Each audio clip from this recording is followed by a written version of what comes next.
We are learning data visualization with PowerBi. In the last session, we learned about the different types of bar charts. We saw how we can accommodate two measures and one dimension, as well as two dimensions and one measure within the same bar chart. Let us now look at the next chart, which is a column chart. As we discussed in our previous sessions, that a bar chart and a column chart are very similar, except the fact that one is vertical, that is the column chart, and bar chart, which is horizontal. However, there are situations where bar charts are more relevant or more applicable and column chart and vice versa. We say that if there are a large number of values of the dimension, then bar chart is more suitable because it's easier to scroll up and down rather than scrolling right and left. We also said that if the labels are longer, then bar chart is easier to read because the labels can be accommodated horizontally, like you see over here, rather than vertically. However, there are situations where column charts are more useful. For example, if we are depicting a measure that can have a negative value, like a profit, then column chart can be more useful, more relevant than a bar chart, because human brain are used to seeing good things in the upward direction and bad things in the downward direction. So profit, which can be both positive and negative, probably can be depicted better in a column chart than a bar chart. So let us try and depict profit by product this time using a column chart. Since we already have 4 charts in one sheet, we'll not clutter this sheet anymore, and instead we'll create a new sheet. However, we like to copy the existing format, so the background and other formats are same. And this time we are going to change this to a column chart. But we don't want the sales over here, we want the profit. So in the y-axis, we'll have profit instead of sale.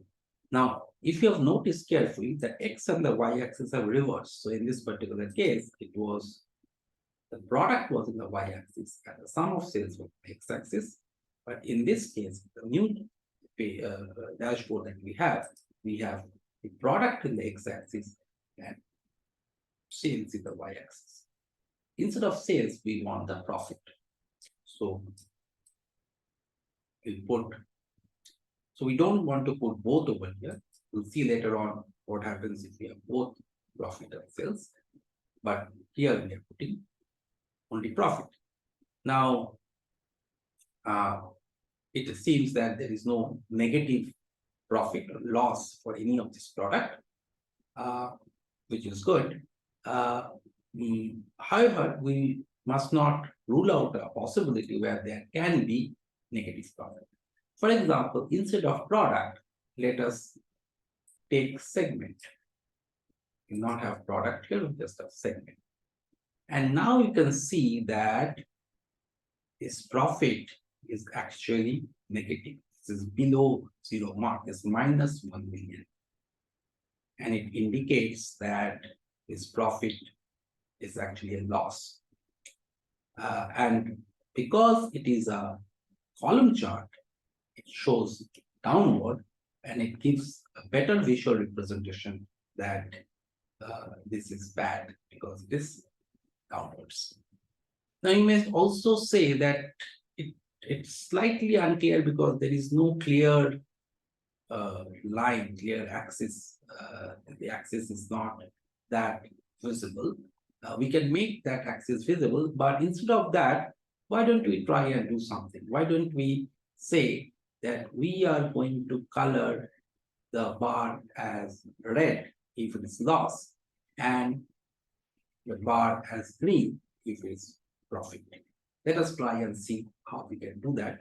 And that will make this chart much more clear that enterprise segment is actually a loss-making segment compared to all other segments. Let us see how we can do this.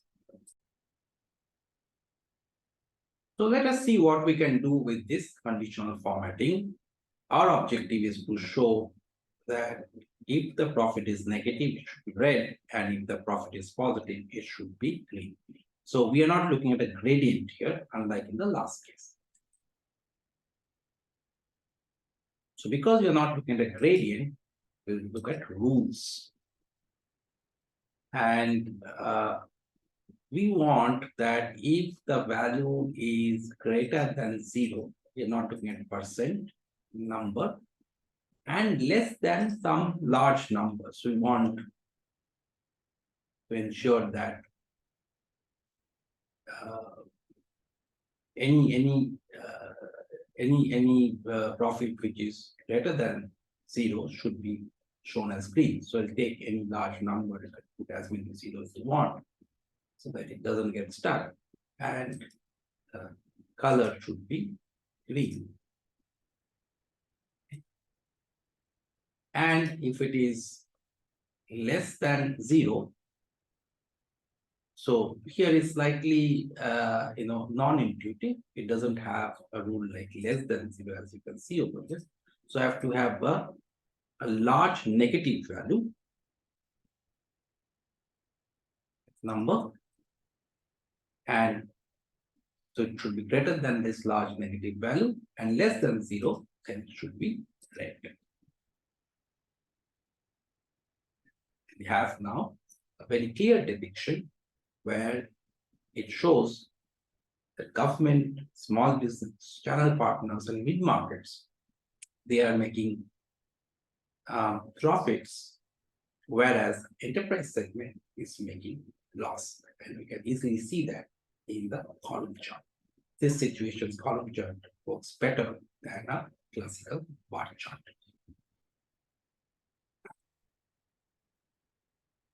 Let us now go ahead and make our next chart, which is the clustered bar chart.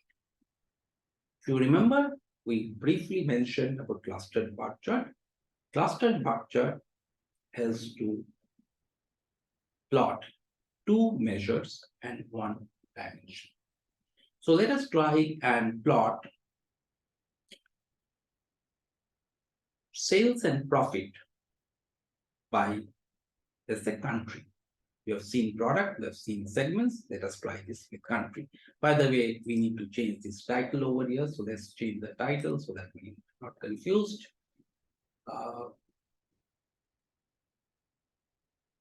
Say the sales, it's not actually sales, it's profit.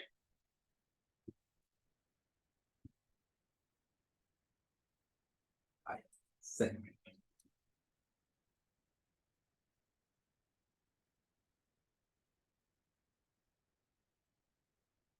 So again, let's make a copy of this so that we retain the formatting. For here. And this time we are saying that we want to make a clustered bar chart. And the clustered bar chart will be sales and profit by country. So we will put country over here.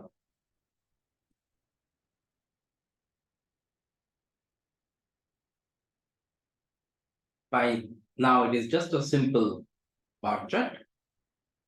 Now let us see what happens if we put profit in legend.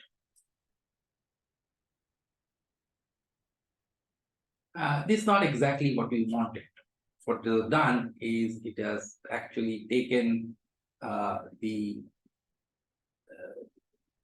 all the possible profits and broken it down, and it's showing against each of these countries. This is not what we want. Probably what will make sense is putting the profit over here.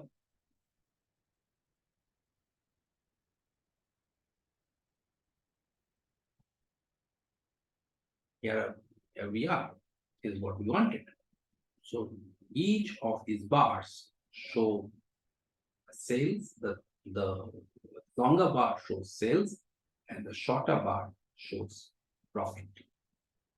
Note that both of these are in the same axis. So this is very useful in comparing how much of sales is profit. It's easy to compare what is the proportion of profit that is generated out of sales.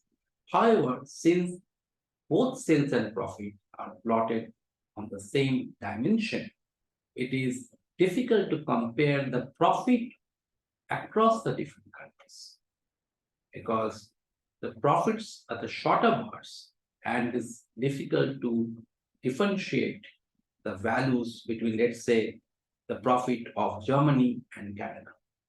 It's visually not very clear that which one has a higher profit because they are mapped in a longer scale.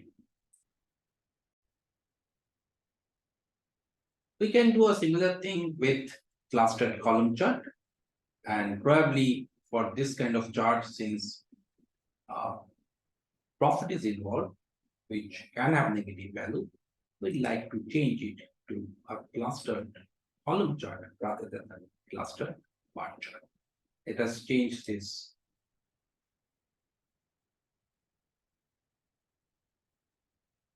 title, sales and profit.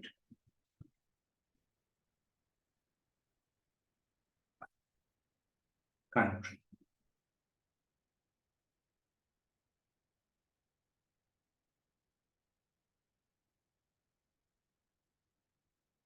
Okay. Let us now look at 100% stacked bar chart. Note that we already had built a stacked bar chart. Now, the difference between a stacked bar chart and 100% stacked bar chart is the fact that in stacked bar chart, the length of the bar indicates the measure, which is in this case sales. And it shows that how the total sales is different for different products. So this gives an idea about the total sales.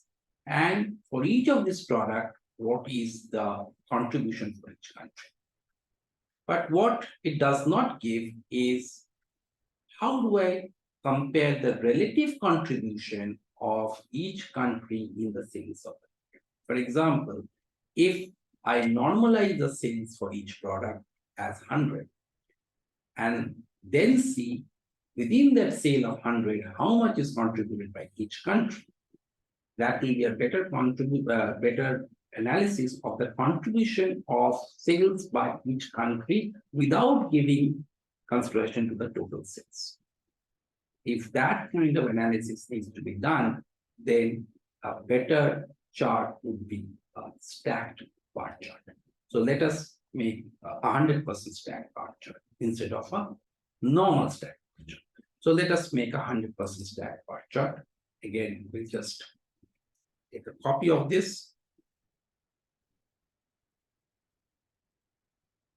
here, and we do a 100% stacked bar chart, and we are, so let us put our primary dimension product in the y-axis, and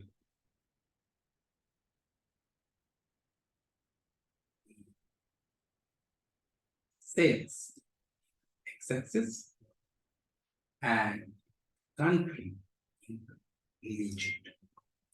So now you can see that the sales have been normalized to 100%. And this chart is more useful to find out the contribution of each country as a percentage of the total sales. So you can see that PowerBi is intelligent enough to convert this as a percentage value rather than actual value.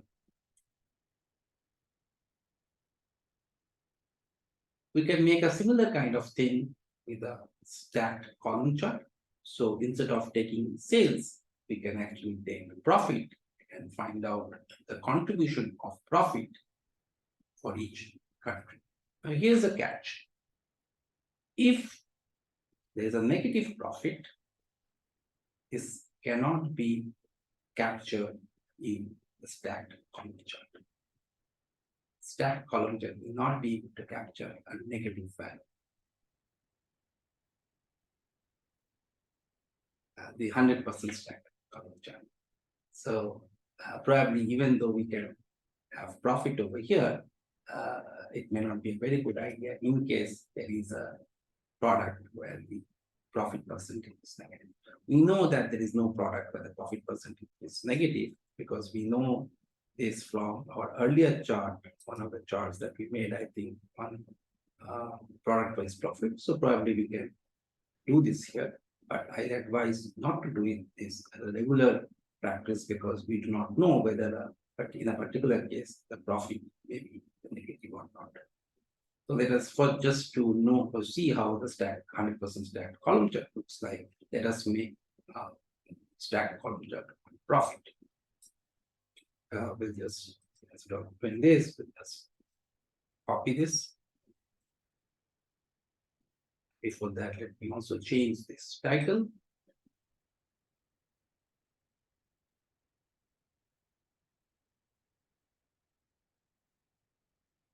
Sales by product and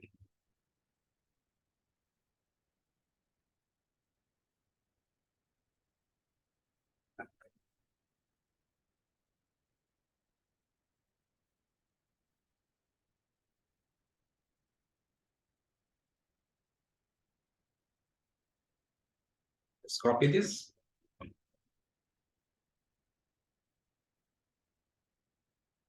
And make this 100% stacked column chart.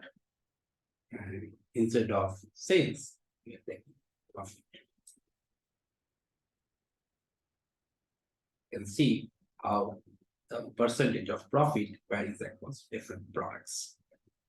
As a good practice, we should save this. For this, let us change this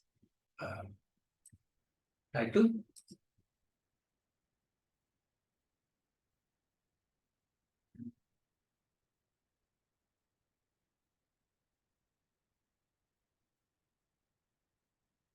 Let us save this, that we can use this for our future use.